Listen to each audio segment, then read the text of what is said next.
Bonjour à tous, je reprends ici les vidéos de correction d'épreuves de concours et je vais regarder avec vous l'épreuve de chimie des mines de l'an dernier en filière MP et PSI où l'épreuve est commune. Donc c'est une épreuve qui dure 1h30 sans calculatrice, donc qui est une épreuve assez atypique et donc beaucoup d'entre vous vont passer prochainement. Donc je pense que c'est intéressant de regarder ensemble un petit peu à quoi ça ressemblait l'épreuve de l'an dernier. Vous allez voir qu'il y a pas mal de choses différentes dedans et qu'il faut maîtriser un petit peu toutes les parties de la chimie. Donc vous avez ici le document annexe que j'ai mis directement ici, puisqu'on va en avoir besoin assez souvent, et puis les différentes parties. Donc vous pouvez trouver le sujet un peu partout sur Internet, donc n'hésitez pas à le chercher si ça vous intéresse avant de suivre la correction pour que ce soit plus productif.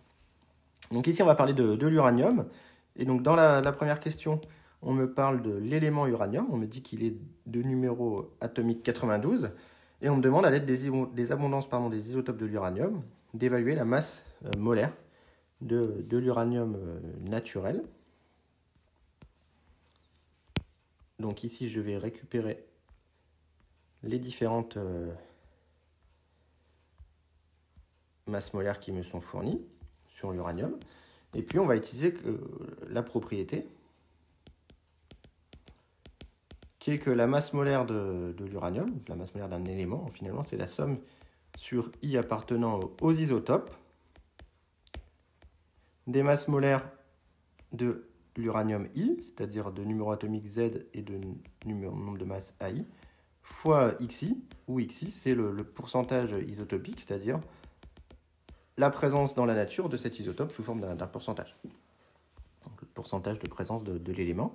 Et donc ici, on a 3 isotopes. Donc la masse de l'uranium, c'est égal à 0,9927 fois la masse molaire de l'uranium 238, plus 0,0072 fois la masse molaire de l'uranium 235, plus 0,00005 fois la masse molaire de l'uranium 234. Donc évidemment, ici, je suis sans calculatrice. Donc, je n'ai pas d'aide de calcul pour cette partie. Donc, je vais clairement supposer que c'est à peu près égal à la masse molaire de l'uranium 238. Et la masse molaire de l'uranium 238 est à peu près égale à 238 grammes par mol. C'est environ le nombre de masses en grammes par mol, ici. Donc voilà pour la masse molaire de l'uranium. Donc ensuite, on a une partie cristallographie. On nous dit que le dioxyde d'uranium ou uraninite, UO2, cristallise sous forme d'un cube avec lésion U4+, dans un cubique à face centrée. Donc on va déjà dessiner le cubique à face centrée.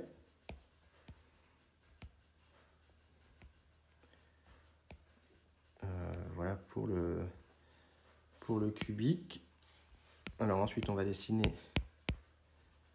en pointillé ici à l'intérieur.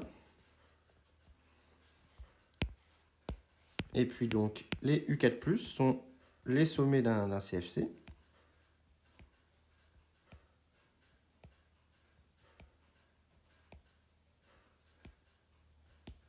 Donc, ils sont ici. Et les O2-, les 4+, j'ai pas fini. Il y a évidemment les centres de face. Alors, je vais avoir besoin de tracer en pointillé. Donc, je vais les mettre là, mes centres de face.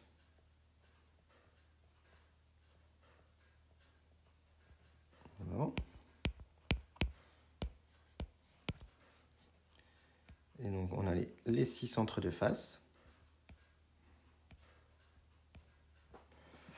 Et donc, pour les O2-, on a besoin de dessiner un tétraèdre régulier, donc entre les centres de face. Donc, par exemple, je vais en dessiner qu'un ici, sans quoi ça va vite devenir illisible. Donc là, j'ai un tétraèdre entre 3 centres de face et un sommet.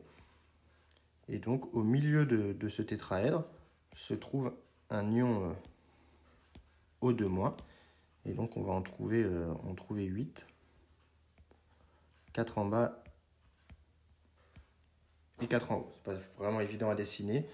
Il faudrait dessiner les tétraèdres. On ne va pas dessiner tous les tétraèdres, sans quoi ça va devenir très vite illisible. Donc, je dessine un petit peu comme je peux au centre des 8 tétraèdres, les O2-. Donc, je vous invite à regarder les vidéos que j'ai pu faire sur les sites tétraédriques si vous n'êtes pas au point à ce niveau-là. Déterminer numériquement le paramètre de maille petit a. Donc là, on va aller voir dans les données de l'énoncé ce qu'on a, ce qui va nous donner une idée de la relation qu'on va utiliser. Et donc, on voit qu'on nous donne les rayons ioniques. Ici, ça peut être une information intéressante. Donc, on a les rayons ioniques ici entre U4+, et O2-. Et on possède également, en termes de données qui peuvent nous intéresser pour la cristallographie, des informations numériques, vous voyez, sur les approximations de calcul. Donc on va se servir aussi de ça, je pense. Et donc ici, on va faire l'hypothèse que les anions et les cations sont en contact. Ça va nous aider, puisque il y a une attraction électrostatique ici.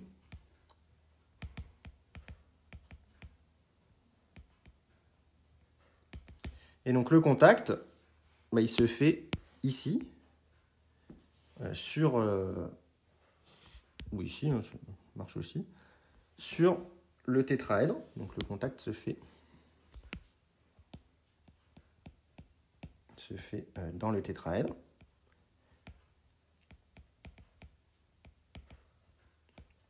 Entre le site T et le site CFC, par exemple le sommet du cube.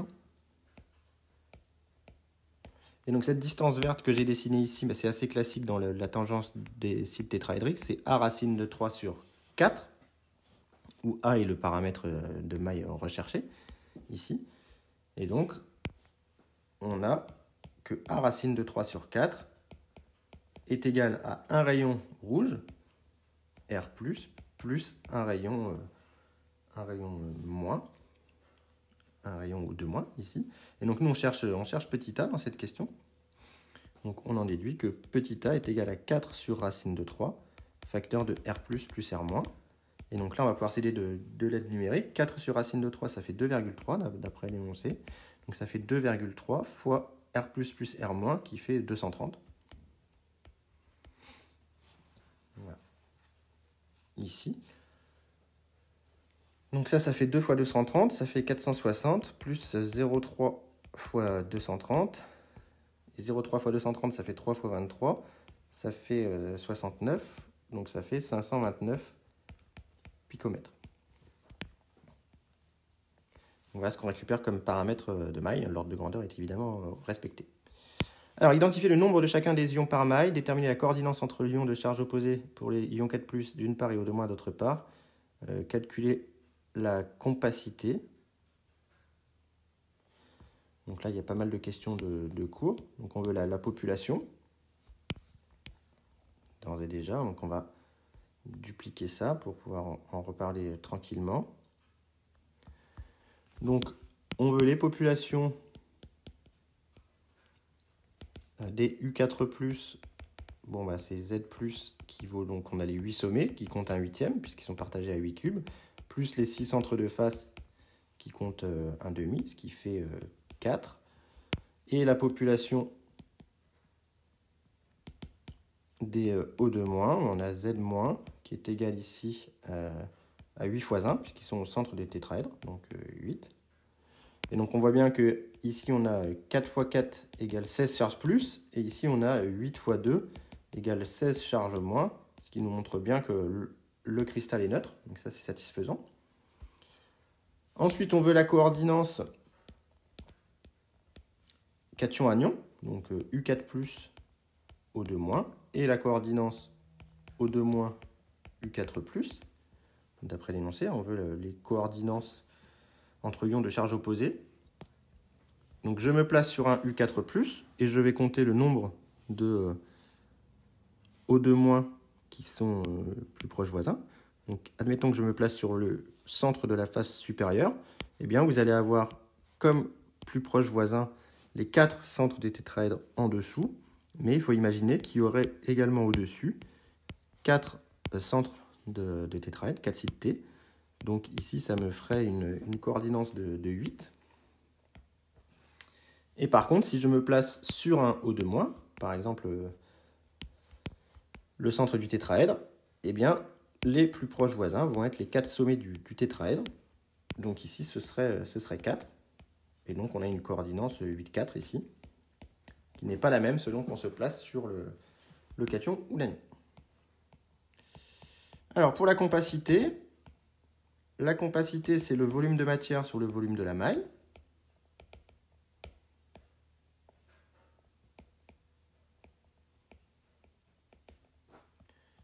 Donc ici, la compacité, c'est Z plus fois 4 tiers de pi R plus au cube, plus Z moins fois 4 tiers de pi R moins au cube, divisé par A au cube.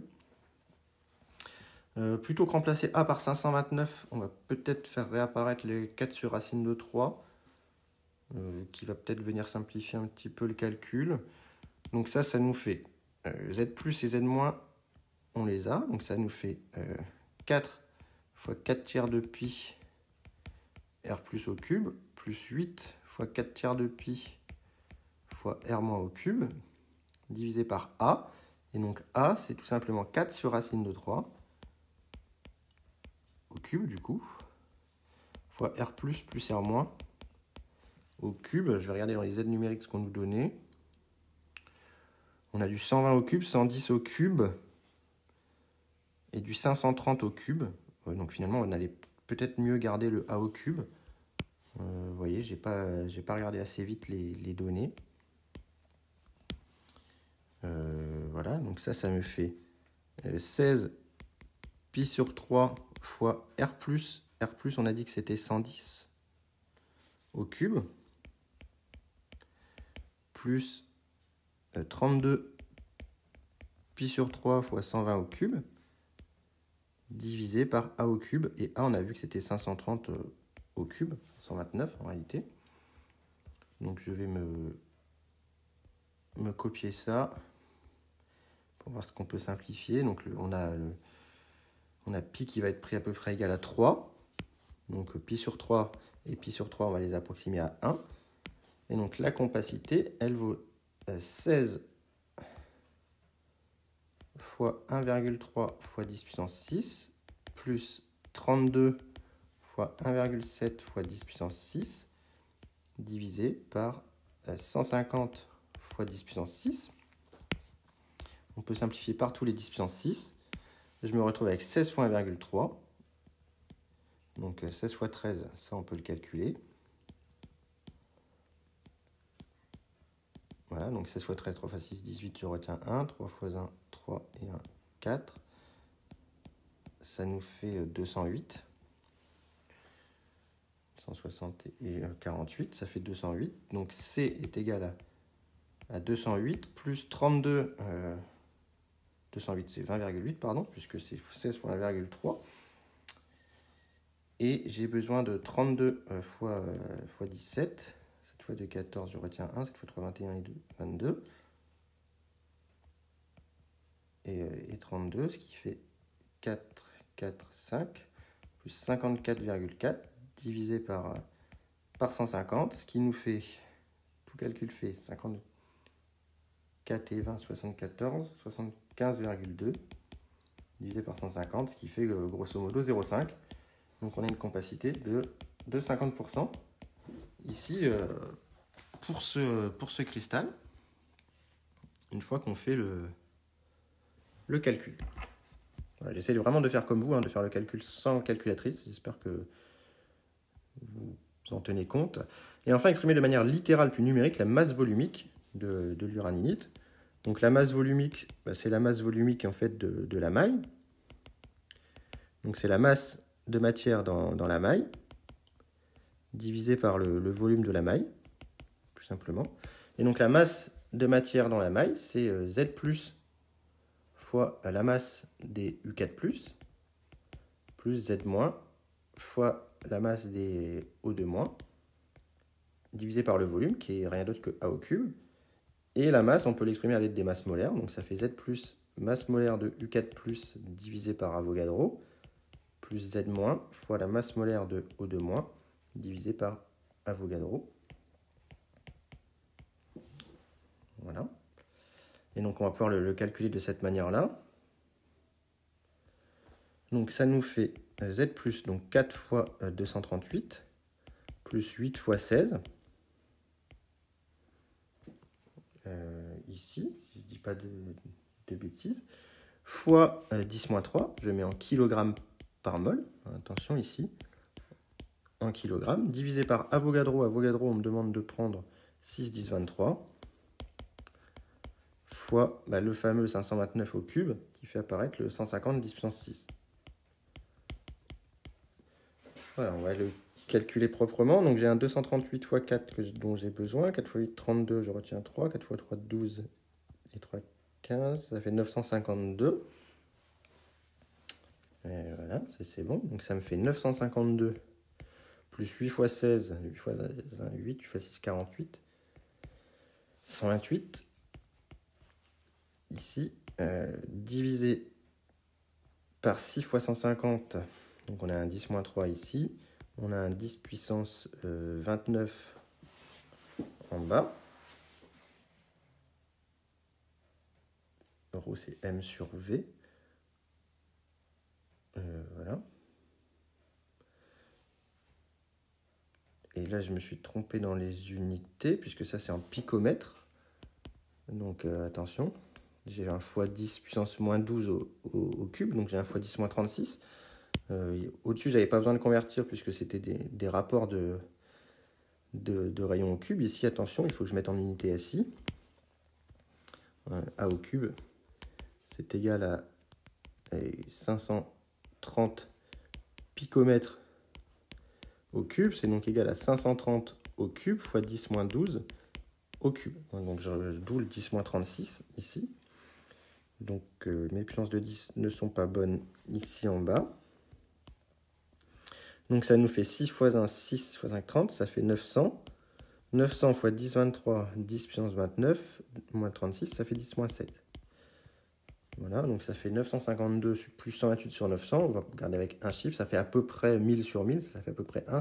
Ça fait à peu près 10 puissance 4 kg par mètre cube.